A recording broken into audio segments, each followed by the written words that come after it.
मराठा समाजाचा ओबीसीमध्ये समावेश नको, आरक्षणामध्ये समावेश नको म्हणून लक्ष्मण हाके आणि ओबीसींच्या नेत्यांची एकीकडे उपोषण सुरूच आहे। आज सरकारचं शिष्टमंडळ त्यांना भेटलं आणि त्यानंतर आता ओबीसी समाजाच्या वतीने शिष्टमंडळ जे आहे ते सह्याद्री गेस्ट हाऊसला पोहोचणार आहे। या संदर्भात बोलण्यासाठी माझ्याबरोबर ओबीसीचे नेते प्रकाश अण्णा शेडगे आहेत, परंतु आपण जर बघितलं तर आता अंतिम तयारी या ठिकाणी जी आहे ती त्यांच्या कार्यालयामध्ये सुरू आहे। नेमकं सरकारसमोर काय मांडायचं आहे, कुठली कागदपत्र सादर करायची आहे, मुख्यमंत्र्यांना नेमका काय समजून सांगायचं आहे, या सगळ्याची कागदपत्र आणि एकूण जे मागची काही संदर्भ आहेत ते घेऊन आता प्रकाशांना तिथे पोहोचतील। खरं तर शिष्टमंडळ आता पुढील काही तासाभरामध्येच तिथे दाखल होईल। नेमकं आज सरकारकडून ज्या शिष्टमंडळाने भेट घेतली, तुम्ही समाधानी आहात का? नाही, एकतर शिष्टमंडळ जाणं आणि चर्चा करणं आणि शिष्टमंडळ चर्चेसाठी बोलवणं ही प्रक्रिया जी आहे ती प्रक्रिया सुरू झाली। म्हणजे गेले 9 दिवस जो काय डेडलॉक होता की शासनाकडून शिष्टमंडळ भेटायला येतच नव्हतं, ते आज आल्यामुळं त्याची कोंडी फुटलेली आहे। आणि आज खऱ्या अर्थानं त्याची चर्चा जी आहे ती हे आंदोलन कशासाठी आहे, एवढ्या मोठ्या प्रमाणात त्याला रिस्पॉन्स कशासाठी मिळत आहे, हा ओबीसी समाज जो उद्विग्न कशासाठी झालेला आहे, तर त्याचं मूळ कारण असं आहे की हे जरांगे पाटील जे आहेत ना त्यांनी 2 मागण्या ज्या केल्या की आम्हाला सरसकट मराठा समाज हा कुणबी म्हणून नवीन कायदा करा आणि सगळा मराठा कुणबी म्हणून ओबीसीमध्ये घाला। त्याचप्रमाणे त्यांचा जो सगळे सोयरेचा GR जो आहे तो सगळे सोयरेचा GR तो त्यांना 13 तारखेच्या आतमध्ये त्यांना पाहिजे। आणि हे जर 2 नाही झाले तर ते आंदोलन आणखीन तीव्र करतील आणि 288 जागा उभा करणार आणि सरकारचे सगळे आमदार पाडणार वगैरे सगळं राजकीय सगळं झालं। आणि त्याच्यामुळं काय झालं, आणि एकीकडे ते काय म्हणाले की 80% यापूर्वी कुणबी नोंदी ज्या आहे 57 लाख कुणबी नोंदी ज्या इश्यू झाले त्याच्यामुळं 80% मराठा समाज त्यांनी ओबीसीमध्ये घुसवलेला आहे, आता फक्त 20% बाकी आहे। आणि मग त्याच्यामुळे मग आमचं ओबीसीचं एकीकडे सरकार आम्हाला सांगते की आम्ही आरक्षण धक्का लागू देणार नाही, धक्का लावणार नाही, आम्ही काही झालं तरी आम्ही ओबीसीच्या आरक्षण संरक्षण केल्याशिवाय राहणार नाही। पण जरांगे माध्यमांच्या समोर उघडपणे छाती ठोकपणे सांगायला लागले की आम्ही 80% मराठा घुसवलासुद्धा। मग आता ओबीसी समाज जे आहे त्यांनी काय करायचं, म्हणून हे आंदोलन जे उभा राहिलं आहे हे जरांगेंच्या ह्या अशा वक्तव्यामुळे, अशी विधानं जी स्फोटक विधानं केली की वाटेल ते केलं तर आम्ही ओबीसीमध्ये घेतल्याशिवाय सरकारला सुट्टी देणारच नाही, असं ह्याच्यामुळे उभा राहिलं ना। आता आज आमची मागणी काय आहे की ज्या बोगस नोंदी 57 लाख कुणबी नोंदी ज्या दिलेल्या आहेत त्या रद्द केल्या गेल्या पाहिजेत। त्यानंतर सगळ्या सोयऱ्याचा जो विषय जो आहे, सगळ्या सोयऱ्यात ज्या अधिसूचना त्यांनी मसुदा तयार केला त्याच्यावरती आम्ही लाखो हरकती घेतलेल्या आहेत, त्या हरकतीचा अजून लाखो हरकतीचं स्क्रुटिनी बाकी आहे। आणि मग असं असताना हा सगळे सोयऱ्याचा GR जो आहे, हा सगळे सोयऱ्याचा GR म्हणजे काय, कुणी मी शपथपत्र दिलं की त्याचा अख्या गणगोत आणि सगळं सोयरे जे आहे ना त्यांना त्या कुणबी दाखले देण्याचा हा विषय, आणि तो मुळीच ओबीसीला मान्य नाही आहे। आणि त्याच्यामुळे ओबीसीच्या हक्कावरती गदा येणार आहे। ह्या 450 गरीब जमातीचं आरक्षण जे आहे, तुम्ही पाहिलं की लाखो लोक रस्त्यावर आज उतरलेले आहेत, त्यांचे म्हणणं काय की मराठा समाजाला वेगळं आरक्षण द्यायला आमचं काहीच म्हणणं नाही, ते पूर्वीपासून आमची हीच भूमिका आहे। तुम्ही सकल मराठ्याने जी मागणी केली 58 मोर्चाची, त्यामध्ये काय मागणी होती की कुणाच्याही आरक्षण धक्का न लावता आम्हाला वेगळं आरक्षण 50% वरचं दिलं गेलं पाहिजे, ही त्यांची मागणी होती। आम्ही पाठिंबा दिला, आजही पाठिंबा आहे। आज मराठा समाजाला आरक्षण मिळतं आहे का हा माझा प्रश्न मराठा समाजाला आहे। तर मराठा समाजाला आज 2 आरक्षण आहेत, त्या ठिकाणी 10% स्पेशल कायदा केला, त्यांनी विधानसभेत कायदा केला आणि 10% आरक्षण त्यांना दिलेलं आहे, त्याची अंमलबजावणीसुद्धा सुरू झालेली आहे।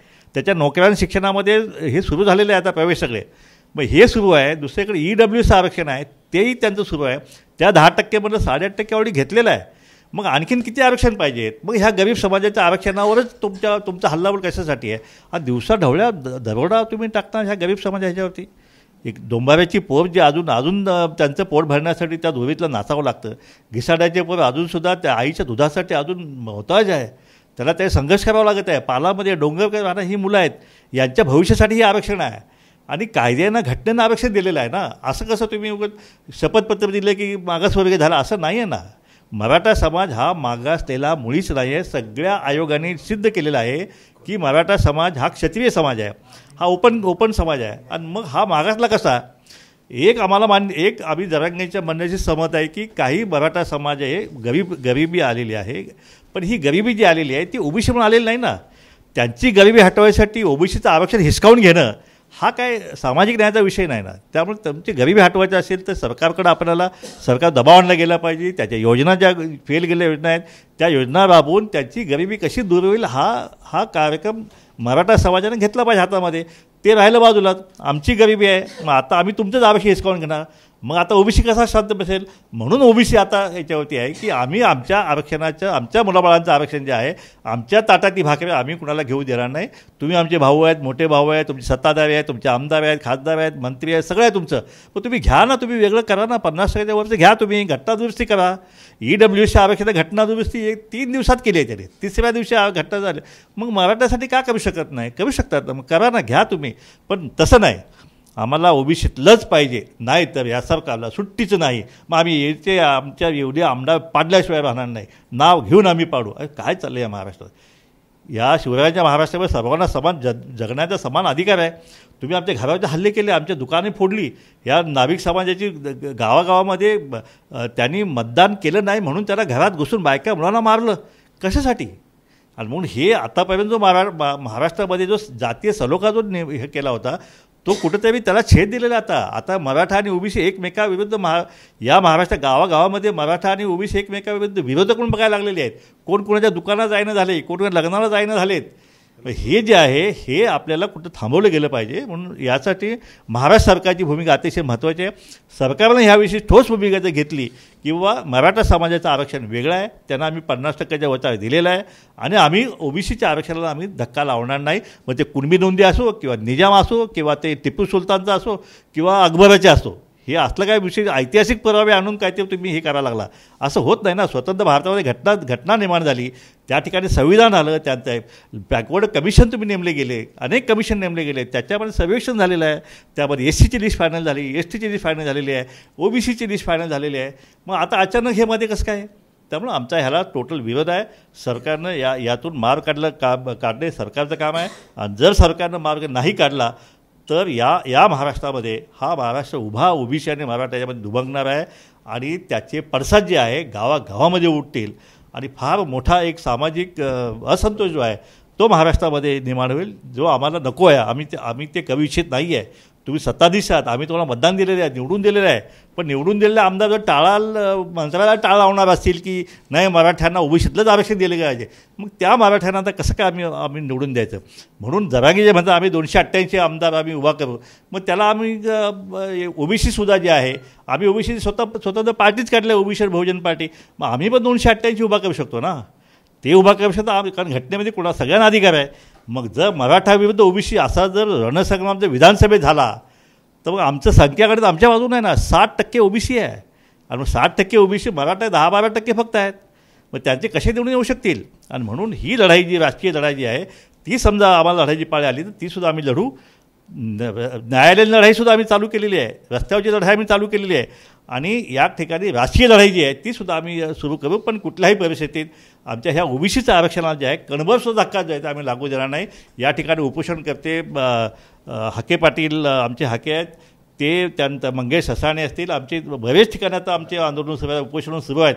त्या सगळ्या उपोषणकर्त्यांचं मी मनपूर्वक त्यांचं अभिनंदन करेन की त्यांनी ऐन मोक्याच्या वेळी त्यांनी आंदोलन सुरू केलं आणि ह्या प्रश्नाला वाचा फोडली. आणि म्हणून आज सरकार आमच्याशी बोलते तरी आजच्या चर्चेत सरकार सकारात्मक निर्णय घेईल आणि आमच्या आरक्षण जे आहे त्याला कुठेही धक्का लागणार नाही अशी भूमिका ते घेतील अशी आमची अपेक्षा आहे. एकूण आज जे शिष्टमंडळ येत आहे त्यात सत्ताधारी पक्षाचे नेते आहेत, विरोधी पक्षाचे देखील नेते आहेत, नेमकं शिष्टमंडळ कसं असणार आहे? नाही, याच्यामध्ये ह्या शिष्टमंडळ पक्षाचा वगैरे काही संबंध नाही आहे. याच्यामध्ये पंकजाताईंना पण बोलवलेलं आहे, त्यानंतर धनंजय मुंडेंना बोलवलेलं आहे, छगन भुजबळ साहेबांचं नेतृत्व करणार आहेत, मी स्वतः आहे, त्यानंतर वडेट्टीवार आहेत, त्यानंतर आमचे TP मुंडे सर आहेत, चंद्रकांत बावकर आमचे कुणबी सभा नेते आहेत, त्या ठिकाणी लक्ष्मण गायकवाड भटक्यामुक्त नेते आहेत, आगरी कोळी समाजाचे नेते इथं JD तांडेल साहेब आहेत, असे सगळे सर्वसमावेशक जे आहे, पडळकर आहेत, गोपीचंद पडळकरसुद्धा आहेत ह्याच्यामध्ये. तर अशा प्रकारे सगळं समाज आहे. त्यानंतर आंदोलनकर्त्यांचं सुद्धा जे हे आहे तिथं मंगेश ससाणे त्यांनीसुद्धा 4-5 त्यांची मंडळी काय पाठवली आहेत शिष्टमंडळामध्ये, वडीकोदेवी पण आलेले आहेत. तर अशा प्रकारे हे शिष्टमंडळ जे आहे सर्वसमावेशक आहे, त्याच्यात कुठला पक्षाचा संबंध नाही.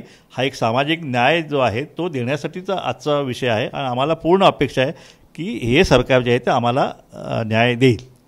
शेवटचा प्रश्न सर, आजही तोडगा जर नाही निघाला, आजही तुम्ही थेट मुख्यमंत्र्यांना भेटणार आहात, सरकारच्या प्रतिनिधींना भेटणार आहात, आजही तोडगा नाही निघाला तर पुढची ओबीसींची दिशा कशी असणार आहे? नाही, एक तर आमचं आंदोलन सुरू आहे. सरकारनं मागणी केलेली आहे की उपोषण सोडवा, आपण आणि चर्चेला बोलवलं आहे, पण आम्ही उपोषण थांबवलेलं नाही आहे. उपोषण आमचं सुरूच आहे. जो पण आमच्या प्रश्नावरती नीट असा तोडगा जो आहे सर्व ओबीसींना मान्य असेल असा तोडगा निघत नाही आहे, तो पण हे आंदोलन जे आहे ते आमचं सुरूच राहणार आहे. आंदोलन आमचं थांबणार नाही. पण आता सरकारची खरी कसोटी सरकारची आहे. आता सरकार हे आमचं आंदोलन कसं थांबवतं आहे आणि कसं हे करतं आहे ते सरकारवरती आहे. आजच्या मिटिंगमध्ये सगळं दूध का दूध पाणी का पाणी होऊन जाईल आता आज. तर पण आम्हाला अपेक्षा आहे की सरकार आज आमच्या ओबीसीचं आरक्षण जे आहे ते नक्कीच वाचवण्यासाठीचा शब्द किंवा लेखी जे काय आम्हाला पाहिजे ते लेखी आम्हाला जे आहे ते देईल अशी आमची अपेक्षा आहे. धन्यवाद प्रकाशांना. माझ्याबरोबर होते ओबीसीचे नेते प्रकाशांना शेडगे. आणि आज सरकार जे आहे ते सकारात्मक या सगळ्या याच्यावर तोडगा काढेल, या शिष्टमंडळाच्या सगळ्या मागण्या ज्या आहेत त्या मान्य होतील अशा आशा त्यांनी या ठिकाणी व्यक्त केलेली आहे. कॅमेरा पर्सन हेमंत कदमचा प्रशांत बडे, एबीपी माझा, मुंबई. एबीपी माझा, उघडा डोळे बघा नीट.